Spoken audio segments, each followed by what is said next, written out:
We currently live in one of the best eras of entertainment.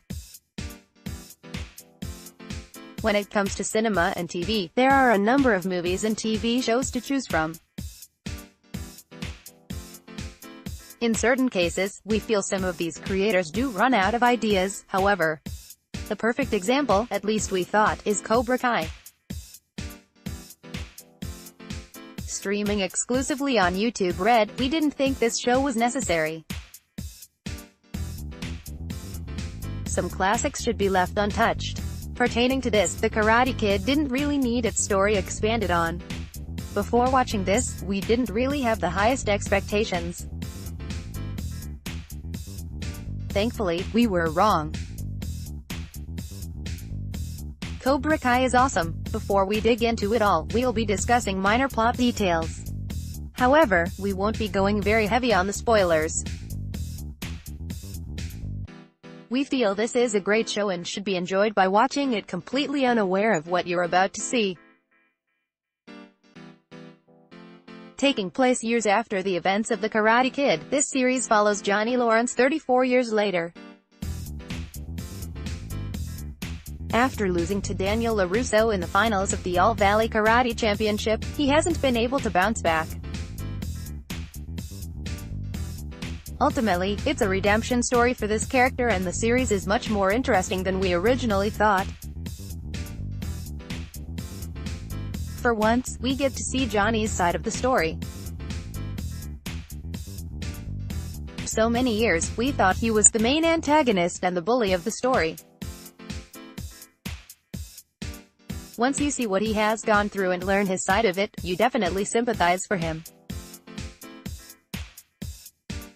Of course, it depends on how you look at the entire thing, but we can't put ourselves in a position to say Daniel is a bad person either. Nonetheless, it's still very interesting and it's a story I didn't think we would enjoy, until now. On the other hand, Daniel is now a very successful businessman and family man. He owns a number of car dealerships and is married with 2 kids.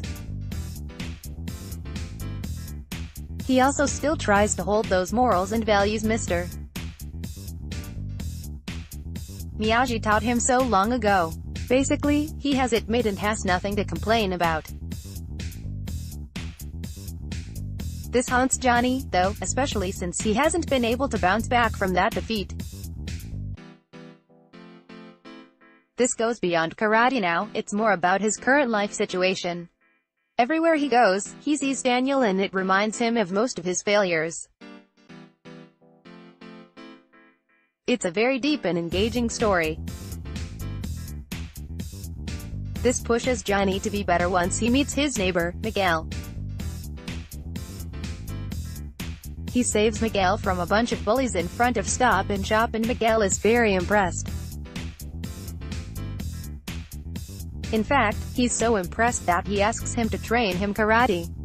Initially, he's reluctant, but eventually, he caves and decides to reopen the infamous Cobra Kai dojo.